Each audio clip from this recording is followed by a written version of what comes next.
안녕하세요. 이승원입니다. 한 발 더 들어가는 뉴스인사 프라임 지금 시작합니다. 오랜만에 모셨습니다. 서초범 시간이죠. 이용우 의원님 옆에 나와 계십니다. 어서 오세요. 안녕하세요. 네. 기다리고 있었어요, 의원님. 네, 반갑습니다. 너무 오래된 것 같은데요? 예, 그렇죠. 국정감사 내내 못 뵙고. 예, 10월 초에 이제 추석 연휴 끝나고 그렇죠. 한 3주 동안 국정감사에 푹 빠져 있다가 네. 다시 왔습니다. 푹 빠져 있다가. 예, 이제 뭐 약간 시원섭섭 뭐 이런 느낌이 좀 있나요? 국정감사 끝내고 의원들의 어떤 마음이랄까 예, 심리 상태는 어떤 건가요? 말씀하신 그대로인데요. 네. 그러니까 국정감사가 1년 중에 가장 바쁜 시기임과 동시에 가장 무거운 시기입니다. 가장 중요하죠. 예, 1년의 국정을 좀 어쨌든 돌아봐야 되는 시기이기 때문에 네. 상당히 심신이 필요한. 필요하고. 예, 왜냐하면 굉장히 이제 좀 정신적 스트레스도 좀 있고요. 아, 그럼요. 물리적인 어떤 그 업무 이 강도가 있어가지고. 네. 예, 근데 어쨌든 그걸 이제 딱 끝내고 나니까. 네. 예, 뭐 이 공과 이 잘하는 여부는 국민들께서 평가하실 거고. 네. 한숨 돌리고 있는데. 네. 예, 요즘 의원님들이 과거에 비해서 공부를 더 많이 하시는 것 같다는 느낌이 들어요. 예, 그 양도 많이 들었습니다. 양도 많이 들고. 예. 알겠습니다. 하나하나 얘기를 좀 해보겠습니다. 어제 이재명 대통령이 국회에서 728조 원 규모 내년 예산에 대해서 시정연설을 했죠. 저희들 영상 준비했습니다. 정부가 마련한 2026년 예산안은 바로 인공지능 시대를 여는 대한민국의 첫 번째 예산입니다. 인공지능 3대 강국 도약을 위한 대전환에 총 10조 1천억 원을 편성했습니다. 이는 올해 예산 3조 3천억 원보다 3배 이상 늘어난 규모입니다. 내년은 인공지능 시대를 열고 대한민국의 새로운 100년을 준비하는 역사적 출발점이 될 것입니다. 박수갈채도 나오고 표정들도 밝고 물론 한쪽은 비어 있었습니다만 어제 분위기 어땠습니까, 의원님? 현장에 계셨을 텐데. 네. 이제 지난주까지 에이펙 성공적으로 마무리하고 바로 직후에 이루어진 시정연설이잖아요. 그렇죠. 그리고 26년도 그 전체 그 국정 방향을 담은 예산을 네. 이제 발표하는 자리였고, 네. 그래서 내년이 더 기대된다라는 그런 느낌과 네. 또 어제가 딱 5개월째였어요. 취임 선서하고 딱 그러네요. 5개월째였는데, 네, 4일. 예, 5개월 동안 숨가쁘게 달려왔잖아요, 이재명 정부. 네. 그리고 이재명 대통령을 직접 이제 목전에서 또 뵙는 자리였고, 네. 그래서 굉장히 고생을 많았고 고생 많은 걸 넘어서서 굉장히 좀 성과들이 있기 때문에 네. 우리가 그랬잖아요. 일 잘하는 대통령 네. 정말 목격하고 있는데 에이펙이 정점을 찍은 것 같고요. 그런 과정에서 이제 어제 시정연설 본회의장에 직접 보니까 네. 의원들께서 네. 찐 웃음과 네. 찐 박수와 찐 환영이 네. 그냥 자연스럽게 묻어나는 그런 자리였습니다. 예. 옛날 고생 엄청 세게 같이 한 네. 동지 만나는 뭐 그런 느낌도 있었을 것 같고 예. 의원님은 또 이제 법률적 조언을 굉장히 많이 해주신 분이잖아요. 예. 너무 반가웠을 것 같아요 이번에. 예, 네. 이제 들어가실 때는 이쪽 라인으로 들어가셨고 나올 때는 제가 앉아 있는 의원석 그 라인으로 이제 그쪽으로 이렇게 쭉 나오셨어요? 나오셨거든요. 네네. 이게 나오시면서 이제 도열해가지고 네, 다들 악수하고 인사하고 하는데 네. 저도 이제 악수하면서 고생하셨다고 말씀을 드렸고, 예, 굉장히 뭐 대통령께서도 표정이 되게 밝은 것 같았어요. 그렇죠. 예. 사실 이 다자 회담이라는 게 양자 회담 하나 제대로 치르는 것도 너무 힘든데 이 어마어마한 규모의 외교 행사를 치른 거잖아요. 그럼요. 더군다나 큰 사고조차 없었어요. 예. 성과도 괜찮았고 그래서 예. 다들 너무 기분이 좋았을 것 같아요. 예. 네, 그래서 표정에서만 느껴지는 맞습니다. 그런 상황이었습니다. 그래서 따로 들어보니까 이 에이펙이라는 게 어마어마한 행사예요, 사실은. 그렇죠. 근데 굉장히 짧은 시간에 밀도 있게 진행을 해야 되는 행사이기 때문에 네. 준비 하나하나가 네. 예를 들면은 동선이라든지 시간이라든지 분초를 계산하면서 준비를 했다고 네, 하고요. 네. 그런데 아시는 것처럼 이 준비가 이재명 정부 이전부터 준비를 했었어야 되는 거예요. 그렇죠. 근데 그게 정권을 잡고 들어와 보니 이게 엉망이었다는 거예요. 그랬겠죠. 잼버리 예. 사태를 연상시키는. 네. 그래서 김인석 국무총리를 포함해서 이 실무 총괄하는 정부 입장에서는 굉장히 두려웠다고 합니다. 근데 어쨌든 그 짧은 시간 내에 네. 매우 성공적으로 네. 촘촘하게 잘 준비를 한 부분에 있어서는 네. 그 준비한 것 자체가 좀 굉장히 성공적이었다 보고요. 네. 어쨌든 또 결과물도 네. 성과가 많이 났기 때문에 여러모로 대성공한 에이펙이었다고 생각합니다. 제가 최근에 어떤 그 후배 기자를 만났는데 외교부에 친구가 있어서 전화를 또 한 통 했더랍니다. 기자니까 그냥 했겠죠. 네. 그랬더니 그 같은 외교부 직원이잖아요. 그런데 불과 그 한 5개월 전과 지금 그러니까 행사를 준비하는 태도나 내용, 네. 위에서 내려온 지시사항 내용이 완전히 달라서 네.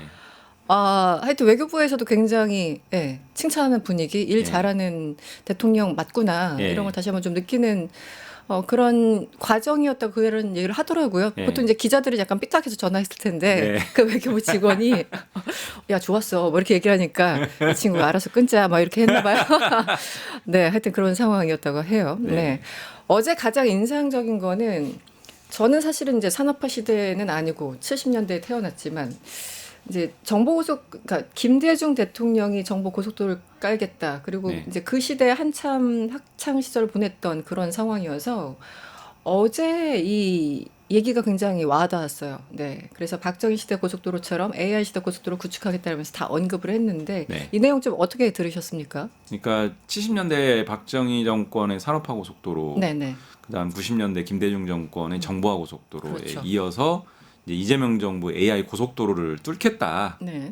길을 닫겠다라고 했고요. AI 3대 강국을 그 대선 네. 공약 때부터 천명을 했습니다. 그랬죠. 사실은 아시는 것처럼 지금 세계가 완전히 급변하고 있어요. 디지털 혁명이라고 얘기할 정도로 네. 어제 시정연설 내용 중에 이런 표현도 있었습니다. AI 시대에는 하루를 놓치면 한 세대가 뒤처진다. 네네. 막 그만큼 세상이 빠르게 변화하고 있고 이 빠르게 변화하고 있는 시대에 네. 정부가 선도적으로 이런 부분들을 국가의 어떤 그런 부분들을 끌고 가지 못하면은 네. 완전히 뒤처집니다. 근데 AI 측면에서 네. 우리 정부가 다른 여타의 어떤 선진국 반열에 비해서는 네. 많이 나가야 되는 어떤 그런 과제들이 있어요. 음. 그런 부분들에 있어서 집중 투자하겠다 예산 배정을 했고요. AI 고속도로에 걸맞는 네. 여러 가지 그런 방향타도 어제 시정연설에서 좀 제시를 했었습니다. 기본적으로 AI 3대 강국 이재명 대통령 이제 시정연설 하면서 관련 예산이 올해보다 3배 이상 늘어났어요. 그래서 네. 10조 1천억 원을 편성했습니다. 그리고 피지컬 AI 육성에 이제 5년간 6조 원, 뭐 인재 양성 등등 해가지고 네. 그리고 GPU 이번에 이제 젠승황이 네. 한번 휩쓸고 간 그 GPU 네. 일단은 3만 5천 장 조기 확보 등을 약속했는데 사실은 우리 그 윤석열 시기에 이제 비교할 것도 아니지만 그때는 R&D 예산조차도 완전히 깎았고 대폭 삭감했죠. 약간 좀 어저께 그 연설을 들으면서 와 우리 정말 엄청나게 위기의 순간을 정말 지나고 있었구나라는 생각이 들었었거든요. 특히 맞습니다. 과학 분야 관련해서. 예. 네. 지금 왜냐면- AI와 관련해서는 말씀하신 것처럼 그 피지컬 AI라고 해서 네. 자동차, 조선, 반도체 이런 실제 산업 현장에 네. AI 기술을 접목해서 네. 산업이 과거의 어떤 전통적인 방식이 아니라 새로운 방식의 산업 현장을 만들겠다라고 하는 네. 피지컬 AI 부분이 있고요. 또 그 다음에 이런 AI와 관련해서는 AI 인재 양성과 인프라 구축이 매우 중요하거든요. 네, 네. 근데 인재 양성, AI 고도의 인재 양성 11,000명을 하겠다. 그리고 11,000명. 인프라 구축에도 적극적인 예산을 투여하겠다라고 네, 네. 하는 계획들을 발표를 했고요. 네. 또 GPU라는 게 AI 시대의 가장 기본적이지만 매우 핵심적인 네. 그 부분이거든요. 네. 근데 그 GPU 확보라고 하는 것은 에이펙의 어마어마한 성과이기도 합니다. 그렇죠. 예, 네, 엔비디아의 20년 젠슨왕 CEO하고도 소통하면서 과연 가능하겠어? 라고 하는 물음표들을 던졌던 사람들의 입을 네. 꼭 맞게 만든 네. 중요한 성과고요. 네. 이런 것들을 종합적으로 해서 네. 26년 AI 3대 강국의 발판을 마련하겠다. 음. 포부를 밝힌 겁니다. 네. 이 얘기도 이제 이재명 대통령이 했죠. 세금에는 국민의 땀과 눈물이 배어 있다. 미래 세대를 위해서, 미래 대비를 위해서 꼭 필요한 예산은 과감하게 편성하되 불필요하거나 시급하지 않은 예산은 대폭 삭감했다. 삭감된 그것도 굉장히 많더라고요. 예. 네. 그래서 이번에 조금 알뜰하게 국회에서 다시 한번 좀 들여다봐야 되는 그런 상황이고 어쨌든 R&D 투자도 거의 뭐 전년 대비 한 20% 확대 편성한 그런 내용들이 담겼습니다. 네. 시장에서 또 빼놓을 수 없는 게 어쨌든 네. 국민의 저력을 믿기 때문에 자신감이 있다. 네. 예. 그렇죠. 네. 예. 우린 또 판 깔아주면 국민들 열심히 또 달려가잖아요. 네. 가끔은 너무 잘해서 문제라는 생각도 들고 너무 과속해서 문제라는 생각도 가끔은 들었었는데 네 이번에도 기대가 됩니다. 내년이 네. 더 새로워질 거라는 기대를 하고 그런데 그 앞에서 시위하시던 그분들 네. 도대체 뭘 원하는 거예요? 네. 그러니까 제- 좀 설명해 주세요. 뭘 원하는 건지. 그 어제 이제 시정연설 그 모두 발언에 원고에 없는 대통령께서 이런 얘기를 했습니다. 한쪽이 비어있어 좀 아쉽다. 네네. 네, 또 언론에서는 뭐 반쪽 시정연설이다. 전혀 동의하지 않습니다. 저도 동의하지 않습니다. 예, 반쪽이 아니고 원래 존재감이 없는 집단이었기 때문에 있으나 네. 없으나 크게 이제 상관이 없고요. 네. 아쉬운 것은 국민의힘이 내세웠던 주요 구호가 추경호였거든요. 그렇죠. 예, 추경호. 왜 안 들어오는지 국민들이 지금도 몰라요. 네. 납득을 잘 못하세요. 네. 근데 추경호 전 원내대표에 대해서 영장 청구를 하고 이런 과정들이 있으니 네. 이거 안 된다 우리 네. 도저히 수긍 못하겠다 이렇게 이제 안 들어온 거예요. 근데 사실은 26년도 국가의 예산을 네. 설명하는 자리거든요. 그럼요. 네. 국민들의 삶을 어떻게 26년도 책임져 나가 보겠습니다. 대한민국을 어떻게 끌어 나가 보겠습니다라고 방향타를 제시하는 자리인데 네. 그 자리에 추경호를 앞세워서 안 나와요. 네. 그러니까 저는 국민의힘이 국민보다 추경호를 내세웠다라고 하는 것은 정말 네. 충격적이고 네. 어떻게 보면은 국민의힘 스스로 네. 자신들의 기반을 철저하게 깎아먹는 행보를 하고 있다. 음. 저는 이렇게 생각합니다. 아니 예전에는 이 야당은 원래 싸우라고 있는 거고 네. 가끔 이제 땡깡도 부리고 여러 가지 뭐 할 수 있지 않습니까? 그런데 정치이기 때문에 나름 명분이라는 게 있어요. 뒤에 실질적인 이유는 감춰져 있지만 네. 명분을 내세우는데 어제 명분은 그냥 명분도 아니고 그냥 대놓고 추경호를 얘기하니까 예. 아 진짜 저게 다인 거야? 라는 느낌도 들고 뭔가 이해가 안 되는 거예요, 기본적으로. 계엄 내란 세력의 후에 네. 답고요. 심지어요. 저는 소위 말하는 보수의 품격조차도 없었다라고 생각하는 게 이제는 네. 어제 입장하는데 대통령께서 다가가서 인사하려고 하는데 네네네. 꺼져라 이런 얘기가 네. 나왔다는 거 아닙니까? 맞아요, 맞아요. 이 국민들 앞에서 다 방송에 나가는데 그러니까요. 있을 수 없는 망언들과 그런 행태들이 네. 저는 국민의힘 이런 식으로 가면은 결국 네. 정당에서 피할 수 없을 거라고 봅니다. 그러니까요. 그래서 이제 추경호를 워낙 그렇게 내세우니까 보통 이제 일반 국민들은 뭘 저렇게까지 할까 그래봤자 의원 한 명이고 그래 네. 뭐 받자라고 표현하기 좀 그렇지만 그런데 이건 참 흥미로운 게 권성동이 구속될 때는 저렇게까지 안 했잖아요. 그렇죠. 추경호가 구속된다라는 건 이제 맥락이 다르다라고 본인들은 소위 말하는 실질적 위협을 느끼고 있나 봅니다. 예. 이들이 느끼는 감정은 어떤 걸까요? 예를 들면. 네. 1호 수석 당원 윤석열과 네. 당시의 원내 대표인 추경호가 음. 만약에 그 계엄 12월 3일 이전부터 소통 과정 속에서 이런 비상계엄과 내란을 일으켰고 네. 실제 12월 3일 당일 이후 이 일련의 과정에서 전화 통화하고 뭐 이런 이런 것들. 부분들이 좀 더 공고화됐다라고 하면 네. 이거는 빼박이지 않습니까? 그렇죠. 네. 그러기 때문에 국민의힘 입장에서는 당 전체 명운이 걸린 사안이다 이렇게 이제 규정을 한 것 같고요. 그러기 때문에 특검 앞에 가서 막 시위하고 네, 네. 기자회견하고 이랬지 않습니까? 그러니까요. 이제 권성동 그러면 대표는- 그럴수록 더 빠져나오기 어려울 것 같아요. 그러니까요. 지난 며칠 전에 어쨌든 이제 추경호 전 원내대표에 대해서 특검이 조사를 했고 어쨌든 전체 뭐 23시간 걸렸다고 하고 의원들 네. 기다리고 있었잖아요. 어제 중앙일보 보도인데 이런 얘기를 합니다. 당시 추경호가 조사받을 때 윤 전 대통령과 독대한 적은 한 번도 없다라고 얘기를 하자 당시 특검 측에서 관저 출입 기록을 제시하면서 이날 독대한 거 아니냐고 물었는데 네. 아 이제 생각난다. 이제 다른 의원들도 같이 있었다. 자기는 늦게 합류했다. 이렇게 얘기를 좀 했나 봅니다. 그런데 이 만찬이 불과 계엄 선포 나흘 전이에요. 11월 29일. 그리고 12월 3일 날 홍철호, 뭐 한덕수, 윤석열 전화 쭈루를 했고 뭐 장소 변경 이미 다 모든 국민들이 아는 그런 장면들. 이게 연결고리가 과연 없을 것인가? 네. 11월 29일 날. 좀 그런 네. 생각을 좀 하는데 더군다나 원내대표니까요. 네. 어떻게 보세요? 그 중앙일보 기사 잘 보시면요. 네네. 중앙일보는 아마 영장 청구서를 확보한 것 같습니다. 아, 영장 청구서의 아. 내용을 기재하듯이 기사가 써져 있고요. 근데 자세하게. 예, 그 자세한 게 아니고 그 영장 청구서를 인용하는 그런 취지로 기사를 썼어요. 그렇군요. 저는 영장 청구서 확보한 걸로 보여지고요. 네네네. 한 200페이지 가까이 되는 것 같아요. 아. 방대한 분량인데 네. 특검의 영장 청구 기본적인 그 흐름이 어떻게 되냐면은 사전부터 교감했었던 거 아니냐? 네. 그래서 사전부터 추경호는 인지했던 거 아니냐? 네네. 그리고 그 계엄 당일을 아주 그 현미경 들여다보고 네. 그러니까 이 계엄 해제 의결 과정을 좀 방해하는 방식으로 내란의 네. 중요 임무 종사자로서 역할을 한 거 아니냐 네. 이런 흐름이거든요. 네. 근데 그 흐름의 내용을 영장 청구서를 기반으로 기사를 쓴 것 같아요. 아. 근데 그 기사 내용을 보자면 네. 상당히 신빙성이 있고요. 지금까지 추경호가 했던 얘기들과는 다른 지점들이 많이 엿보이거든요. 네. 특히 저는 핵심적으로 봤던 지점이 네.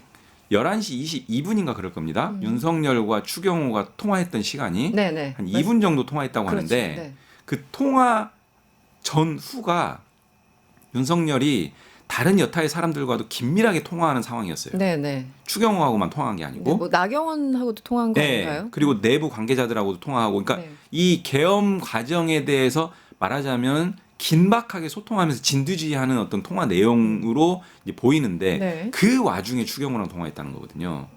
그러면은 한가하게 이러저런 안부를 묻고 할 통화가 그렇죠. 아니에요. 아니죠. 네. 근데 그럼 분명히 계엄과 관련된 통화였을 거라고 추정을 하는 거고요. 네. 또 하나는 마지막으로 의총 장소를 공지한 게 자정 직후에 당사입니다.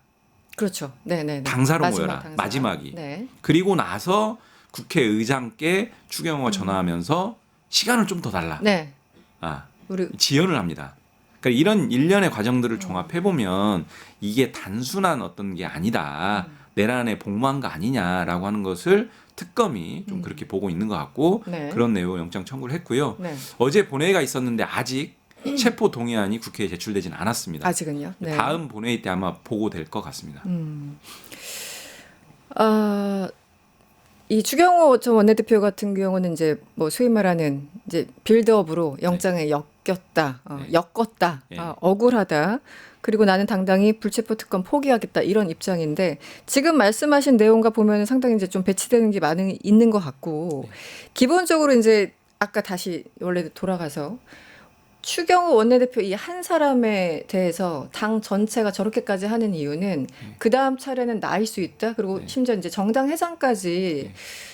생각하고 있기 때문에 저렇게 좀 반응을 한 거라는 해석들이 나오는데 의원님 네. 동의를 하시는 거죠? 둘 다 네네. 그런 두 개의 측면이 다 있는 것 같고요. 네. 저는 추경호 전 대표의 영장 발부가 된다라고 하면은 네. 그것이 가지는 의미는 국민의힘에게 상당히 타격이 클 것이다. 네. 소위 말하는 헌법 8조의 민주적 기본 질서에 반하는 정당 활동은 정당 해산 사유거든요. 그렇죠. 그러니까 유연정당 해산 심판 청구를 할 수 있어요. 네네. 정성호 장관께서 매우 신중하게 발언을 하긴 했지만 네. 만약 여타의 어떤 조건이 충족이 된다라고 하면은 정당 해산 심판의 대상이 될 수도 있다라는 발언 여지를 남겨뒀거든요. 그랬죠. 네네. 근데 저는 이번 추경호 전 대표의 어떤 부분들이 소명이 된다면, 그래서 영장이 발부가 된다면 네. 매우 중요한 어떤 그 전환, 국면의 전환이 될 수도 있겠다 이런 생각입니다. 그래서 저렇게까지 막말하면서 이재명 대통령을 막아설 수밖에 없었던 네. 그들 나름대로의 어떤 절박함이 있었던 네. 것으로 해석이 좀 되네요. 그래서 아니 저 보면서 권성동 의원은 좀 섭섭하겠다 이런 생각도 좀 들고 굉장히 조금 뭔가 매치가 안 되는 그런 상황이었습니다. 당내 얘기를 잠깐 좀 할까요? 네. 이 현역 대통령의 재임 중에 재판받지 않도록 하는 이 재판 중지법, 뭐 국정안정법 뭐 이런 이름으로도 부르던데요. 박수현 수석 대변인이 2일 날 얘기하고 바로 3일 날 철회가 된 그런 과정들이 있어서 예. 이거 지금 뭐야 내부적으로 어떻게 되는 거야 라는 의문이 지금 가라앉지 않고 있습니다. 일단 관련 영상 보고 오겠습니다. 우리 당에서 추진하겠다, 언제 통과시키겠다 이런 것들이 논의된 적이 없거든요. 계속 물고 늘어진다고 한다면 저는 개인적으로 이걸 통과시키자라고 또 주장을 해볼 그러면 생각입니다. 의원님 좀 덜커덕했죠. 네. 그런데 어제 국민일보가 이것도 뭐 단독 달고 나왔던 것 같은데 국민일보가 4일 오전 비공개 원내 대책회의가 있었다. 한 원내 지도부 인사가 재판중지법 추진은 부적절했다는 취지로 비판했고 참석자들은 대체로 수긍하는 분위기였다. 이렇게 썼더라고요. 네. 어떻습니까?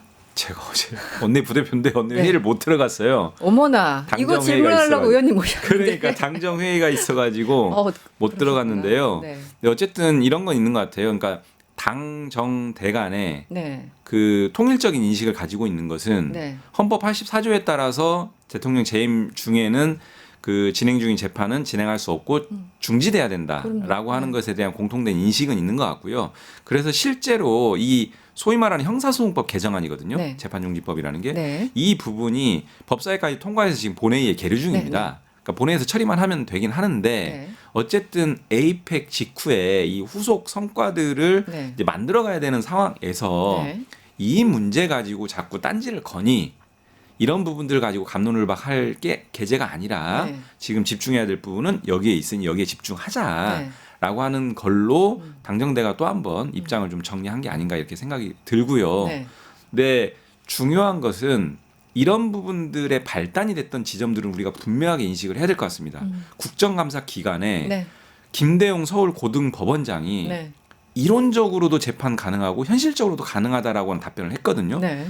저 이게 굉장히 중대한 문제가 있다라고 보는데요. 첫 번째는 서울고등법원 해당 재판부에서 네. 그때 당시 재판을 중지하면서 뭐라고 얘기했냐면 헌법 84조에 따른 조치다라고 못을 박았어요. 그랬죠. 네. 네. 그런데 고등법원장은 아. 직접 재판부의 이 판단에 대해서 정면으로 개입한 겁니다. 저는 재판 개입이다 이렇게 규정하고요. 두 번째는 헌법 84조상 재판은 중지된다라는 게 중론이에요. 네. 헌법 밖에 이론적으로. 네. 근데 일개 법원장이 나와가지고 이론적으로 네. 가능하다? 심지어 현실적으로도 가능하다? 이것은 완전 반헌법적 발언이에요. 이론적으로 가능하다 말고 플러스 현실적으로도 가능하다까지 붙였던가요? 두 가지 답변을 다 했습니다. 아, 저는 이론적으로만 가능하다. 네. 어. 깜짝 놀랐는데요. 그러니까 두 가지 의미가 있는 겁니다. 네. 직접적인 재판관이고요. 두 네. 번째는 반헌법적. 어떻게 그런 법리적 인식을 가지고 있는 사람이 두 번째거든요. 서울고법원장이면. 그렇죠. 네. 그런 자리에 앉아 있는지 저는 도대체 이해가 갈 수 없고 그런 지점에 대해서는 분명하게 우리가 짚고 넘어가야 된다. 그런 부분들 때문에 국정 운영에 여러 가지 혼란상이 있을 수 있고 국민들에도 혼란이 있을 수 있기 때문에 네. 그걸 클리어하자는 차원에서 얘기를 하긴 했지만 아까 말씀드린 그런 부분들 때문에 일단 당정대가 인식을 같이 해서 이 부분은 하지 않기로 정리는 된 상태입니다. 그 상황을 이제 인식을 한 것 같아요. 지난 5월에 이제 계류해서 본회의 통과하면 되는 상황이었는데 일단 한번 수면 아래로 가라앉았다가 네. 이번에 이 고등법원장이 거의 도발하듯이 네. 네, 야당 의원의 질문에 기다렸다는 듯이 이론적으로 가능하다 또 현실적으로 가능하다 네. 이래서 민주당 입장에서는 소위 말하는 이제 열받을 수밖에 없는 상황이었고 네. 마치 작정하듯이 준비된 발언이 적어야 이론적으로 그런 것 가능하다, 같아요. 현실적으로 가능하다. 네. 네. 뭐 심하게 말하면 민주당 엿먹어 봐라 뭐 약간 이런 네. 뉘앙스였잖아요. 네. 그래서 그 문제가 있었던 거는 분명히 있는데 그럼에도 불구하고 대통령실은 여기에 대해서 계속 부각하는 것 자체를 굉장히 좀 꺼려했던 것 같고 제가 느꼈던 건 솔직히 말씀드리면 네. 강훈식 비서실장의 브리핑 보면은 대통령실이 살짝 열받은 듯한 느낌이 있었거든요. 네. 그러니까요. 바로 이 불협화음에 대해서 좀 설명을 해주시면, 그러니까 한마디로 정청래 대표에 대한 뭐 경고안이나 이런 해석까지 언론에서 지금 나오고 있지 않습니까? 의원님은 네. 어떻게 보세요? 그러니까 뭐 당에 대한 당 대표에 대한 어떤 이렇게 딱 특정해 가지고 경고라기보다는 네. 아까 말씀드린 것처럼 네. 지금 어제가 딱 5개월째 됐고 5개월 동안 굉장히 고군분투하면서 이제 달려온 거거든요. 제로 베이스에 시작했고요. 그렇죠. 어떻게 보면은 지하실에서부터 올라온 거예요. 네. 이런 상황 하에서 또 일을 너무 잘하기 때문에 이재명 성과도 내고 있고 이런 부분들이 더 환류되고 국민들한테 알려져야 되고 이런 부분들 상황 속에서 다른 측면이 좀 부각되는 거에 대한 네. 좀 아쉬움 이런 부분들로 좀 보시면 될 것 같습니다. 네. 그래서 뭐 어쨌든 이제 좀 정리가 됐으니까 어제 참 재미있는 게 네. 보통 국정연설, 이렇게 시정연설을 하면 그 처음에 당연히 국회의장, 그 설 2위인 국회의장과 환담하고 그거 다 했지 않습니까? 네. 보통 그거 끝나고 연설 끝나면 집에 가시는데 네. 어제 다시 남으셨어요. 이재명 대통령이 남아서 우원식 의장하고 30분을 얘기하고 네. 그 이후에 정청래 대표까지 또 모여서 25분을 더 얘기했다고 합니다. 네. 그래서 근데 이게 이재명 대통령이 당연히 요청이었다고 하고 그래서 정 대표와 만나서 뭔가 이렇게 분위기를 이렇게 조금 무마하려는 그런 게 아니었나 이런 생각도 들던데 네. 어쨌든 좀 이례적인 상황이잖아요. 끝나고 네. 또 만나는 게 네. 어떻게 보셨어요? 그 부분은? 원래 네. 이재명 대통령 스타일이요. 네. 엄청나게 소통을 하시는 분입니다. 당 대표 시절부터 그렇죠. 네네. 그리고 또 그것도 격이 없이 어떤 뭐 의전 뭐 이렇게 격 이런 것 안 따지고 필요하면 소통한다. 바로. 이런 게 기본으로 깔려 있는 것 같아요. 인식 속에. 네. 그래서 우리 잘 생각해 보시면 대통령 되고 나서 네. 그 여당 그 야당 대표, 야당 네네. 대표도 그냥 막 불러서 정경호 대표 격이 없이 만났죠. 모든 네네. 격 다 맞춰주고 하면서 했고 했죠. 정상회담 갔다 와서도 막 그 하고 막 했었잖아요. 네. 그러니까 그런 거 보면은 어떤 격에 매이기보다는 필요하면 소통한다. 누구라도 이런 방식으로 좀 접근하신 것 같고요. 네. 아마도 이제 그 또 예산도 해야 되고 네. 또 예산 처리도 해야 되고 그렇죠. 법안 처리도 해야 되고 또 중요한 시기잖아요. 그렇기 때문에 국회나 또 여당과 긴밀하게 소통해야 되는 부분들 때문에 이런 부분들 또 남아서 다시 한번 더 네. 말씀을 나누신 게 아닌가. 적극적인 소통에 정청래 대표가 기분이 좋았나 봅니다. 페이스북에 또 글을 쓰셨어요. 네. 네, 기분 좋다고 네. 이렇게. 알겠습니다. 그 부분 여기까지 하고 또 하나 논란이 됐던 게 아까 그 고등법원장의 도발성 발언. 도발이에요. 네, 도발이죠. 예. 다시 재판 가능하다 이렇게. 그 뭐 주저하는 느낌도 없어요. 영상 보시면은. 네, 저도 그분의 그냥- 영상을 봤는데 현실적으로 가능하다 그걸 제가 영상을 예. 못 봤네요. 어떤 뉘앙스로 얘기했는지. 그냥 대놓고. 주저함 없이 시원시원하게 답변합니다. 나 그 질문 기다리고 있어서 약간 이런 느낌으로. 예. 또 그 하나 되게 네. 민감한 질문이거든요. 맞아요. 생각해 보면 네. 대통령에 대한 재판 문제인데 그러니까요. 진짜 일말의 주저함도 없더라고요. 그러니까 천대엽 행정처장만 해도 나와서 뭐 약간 좀 민감한 거 하면 어차피 민주당 쪽에서 마음에 안 들 대답을 하더라도 심사숙고하는 척하면서 이렇게 좀 천천히 대답을 네. 하시는데 이 고등법원장은 그냥 바로 얘기를 하셔가지고 좀 재밌다 이렇게 재밌다는 표현은 좀 시니컬한 표현입니다. 그런 상황이고 또 하나 문제가 됐던 게 다시 직위원 얘기를 좀 해보면. 네. 뭐 최근에 이제 의원님 방송에서도 얘기를 하셨던 것 같은데 직위원이라는 게 보통 이제 판사 선정할 때 무작위 배당해서 그냥 네. 뺑뺑이 돌린다고 하잖아요. 네. 무작위 배당이라고 그렇게 우리는 이제 억지로 믿고 있는데 그런데 과연 직위원이 그럴까? 요즘 거기에 대해서 다시 좀 의문이 네. 나오는 것 같아요. 지금 뭐 재판 진행하는 과정을 봐도 무슨 누군가 그랬죠. 무슨 가족 오락관 지금 진행하느냐고 네. 이 엄중한 시기에 이 무작위 배당이 맞는지 네. 정말 조의될 입김이 없었는지 의원님은 어떻게 보세요? 지금 이제 어제 그 모 기자분에 네. 의해서 이제 그 확인된 내용이라고 하면서 이제 알려진 게 네. 일반적인 사건 배당은 말씀하신 것처럼 대법원 재판 그 예규에 따라서 네. 무작위 배당을 하는 그 방식입니다. 네. 예, 사건 배당 시스템에 따라서. 네. 그런데 예외적으로 소위 적시 필요 중요 사건 배당 예규가 있습니다. 적시 필요 중요 중요 사건. 예, 네. 배당 예규가 있는데 이건 네. 그러니까 일반적인 배당 예규가 있고요. 특별한 이런 적시 필요, 그러니까 적시, 그러니까 네네. 신속하게 네네. 처리해야 되는 적시 필요 중요 사건에 관련된 배당 예규가 특별하게 별도로 규정이 있어요. 대법원 내규인데 네. 여기에 보면은 일정한 5가지 사유에 해당되면 네. 이 5가지의 경우에는 적시 필요 사건으로 지정을 해가지고 별도의 배당을 하는데 어떻게 하냐? 법원장이 그거를 배당을 합니다. 법원장이. 재판부를 지정해서. 네. 예. 그런데 어제 그 기자분에 따르면은 네. 이 지금 현재 윤석열 재판이 그 적시 필요 사건 중요 사건으로 지정이 돼서 법원장에 의해서 직접 배당 재판부가 지정이 되고 법원 행정처장한테 이게 보고가 됐다는 거예요. 그게 확인이 된 거예요? 그 기자에 따르면? 기자에 따르면 자기가 내부 관계자한테 들어보니 그 사건들은 어떻게 표시가 되냐면 기록에다가 거기에 낙인을 찍어 놓습니다. 빨갛게. 네네. 이거는 적시 필요 사건이다 이렇게. 근데 그거를 내부자한테 들어보니 맞다라고 확인을 했다는 거예요. 그런데 중요한 건 또 뭐냐면 네. 적시 필요 사건은 신속하게 처리해야 될 사건이거든요. 네. 그런데 지금 모양새는 전혀 엉뚱하게 흘러가고 있죠. 지금 직위원 다른 것도 맡고 있지 않습니까? 네. 여타의 사건을. 네네. 그리고 두 번째는 그 적시 필요 사건 내규에 따르면 네. 이 신속하게 처리해야 될 중요 사건이기 때문에 다른 일반 사건을 더 이상 배당하지 않거나 네. 줄이거나 그렇죠. 또 한편으로는 또 여타의 방식으로 지원을 해줄 수 있어요. 그 재판부에. 네, 네. 그런데 우리가 내란 전담재판부 얘기하면서 여러 가지 어떤 촉구들을 하니 네. 뒤늦게서야 판사들을 조금 더 보강 배치하고 네. 사건도 좀 덜 배정하고 이런 조치들을 했잖아요. 네. 근데 이미 진작에 했었어야 되는 거예요. 근데 그런 조치들 안 하고 사건을 굉장히 지연 처리하면서 그런 재판부에 대해서 아무런 조치도 안 하는 이 법원의 행태였는데 알고 보니 이미 자기들 내부 규정에 따라서 그렇게 했어야 되는 사건이었고 네. 근데 말하자면 직접적으로 법원장이 특정 재판부를 정해서 배당은 해놓고 네. 그거에 따른 규정에 따른 조치들은 또 안 하는. 그러니까 그러면 형식적으로- 배당만 일부러 그렇게 해놓고 네. 필요한 조치들은 안 하는 이런 상황들, 이거를 우리가 어떻게 해석해야 될까라고 하는 것들이 새롭게 확인이 된 거죠.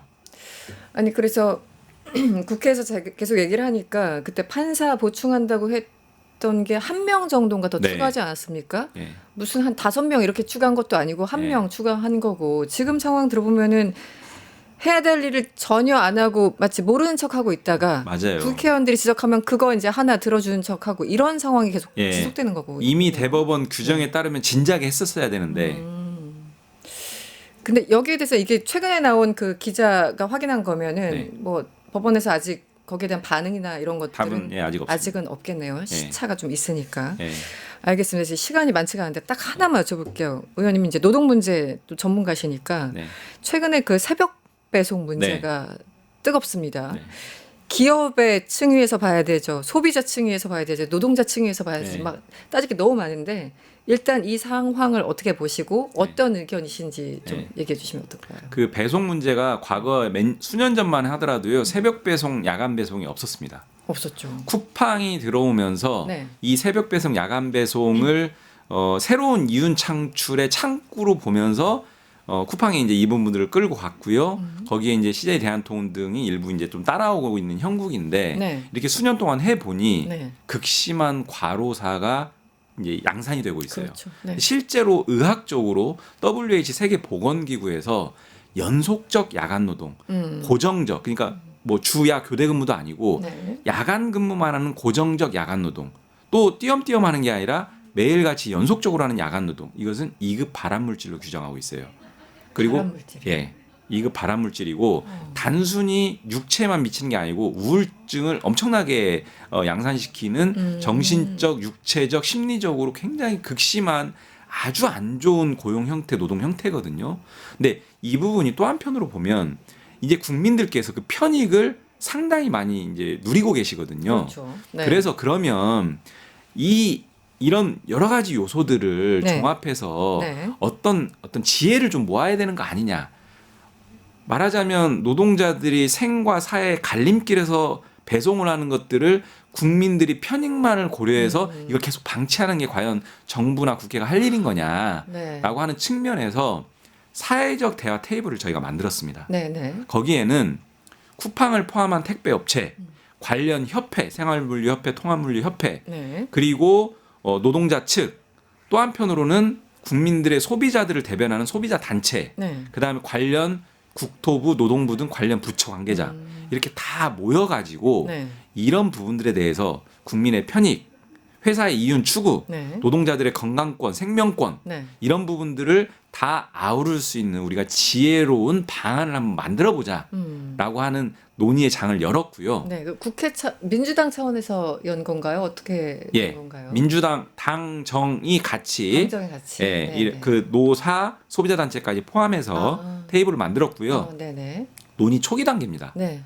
지금 단계에서 새벽 배송 전면 금지, 새벽 배송 전면 허용 이런 방식으로 일도 양단식 양극단 논리를 가지고 논의를 하면 네, 네. 지혜를 모아낼 수 없고요. 그렇죠. 다 열어놓고 아까 말씀드린 여러 가지 이해관계를 종합해서 논의 초기 단계이기 때문에 한번 좀 지켜봐 주셨으면 좋겠다. 네. 그리고 오늘 끝나면 네. 또 2차 회의가 아, 2차 있어서 저도 회의가? 가거든요. 그렇군요. 예, 그래서 네. 저는 이런 부분들과 관련해서는 우리 대한민국이 국민들께서 또 노사가 지혜를 모으면 저 좋은 네. 해법을 마련할 수 있다라고 생각을 하고요. 네. 예, 좀 지켜봐야 될 것 같습니다. 이게 정말 예민한 문제더라고요. 기사를 맞습니다. 이제 계속 보는데 이게 누군가는 이걸 해야만 하는 노동자도 있고 예. 본인의 몸이 망가지지만 이걸 꼭 해야 하는 노동자도 있고 또 그 새벽에 무엇인가를 받아야 되는 소비자도 있고 그래서 정말 10명한테 물어보면 10가지 의견이 날 것 같다라는 생각도 들고 네. 굉장히 예민한 문제가 네. 예, 떠올랐더라고요. 그래서 아무래도 의원님이 좀 관심이 많이 있을 것 같아서 여쭤봤는데 역시나 위원회 소속으로 들어가셨군요. 네. 네. 알겠습니다. 좋은 결과 좀 기대하고요. 짧게만 더 말씀. 네, 네. 그러니까 국민들께서 굉장한 편익을 느끼고 계시고 네. 실제로 저녁이 있는 삶이 안 되기 때문에 저녁 장보기가 어려운 부분들이 있어서 그렇죠. 새벽 장보기를 이렇게 이제 선호하시는 부분들도 분명히 있습니다. 그런데 국민들께서 또 한편으로 정말 내가 받는 물건이 어떤 택배 노동자들의 삶과 생명과 안전을 갈아놓고 이루어지는 결과물이라고 한다라고 했을 때는 네네. 조금은 서로 접점을 찾아서 지혜를 마련할 수 있다라고 우리 네. 국민들이 거기까지는 왔다라고 저는 생각을 하고요. 네. 그 방법론이 예를 들면 야간 노동에 있어서 일정한 휴게 시간을 의무적으로 보장한다라거나 네. 또는 야간 노동 시간의 총량을 좀 제한한다라거나 네, 네. 또는 야간 노동 일수를 지금은 6일, 7일 연속적으로 야간 노동만 하면 정말 1년 365일 이렇게 야간 노동하면 정말 신체 건강한 사람도 정신 건강한 사람도 네. 못 버텨낼 수 있거든요. 그렇죠. 그런 부분들을 총량을 좀 제한한다든지 여러 가지 방법론은 있을 수 있을 거라고 생각을 하고요. 지혜를 잘 모아보겠습니다. 알겠습니다. 다음 주에 이어서 이야기 들어보도록 하겠습니다. 더불어민주당 이용우 의원과 함께했습니다. 오늘 고맙습니다. 고맙습니다. 유튜브 구독하고 실시간 채팅과 댓글을 남기시면 매일매일 7천 TTCO를 드립니다. 참여 방법은 통통물 어플을 다운로드하고 회원가입과 로그인을 해주세요. 마이페이지에서 나의 회원 고유 번호를 복사해주세요. 유튜브 구독 후 실시간 채팅이나 댓글창에 고유 번호를 한 번만 입력하면 준비 끝! 지금 유튜브 채팅과 댓글 쓰기 참여하고 실천 TTCO 받아가세요.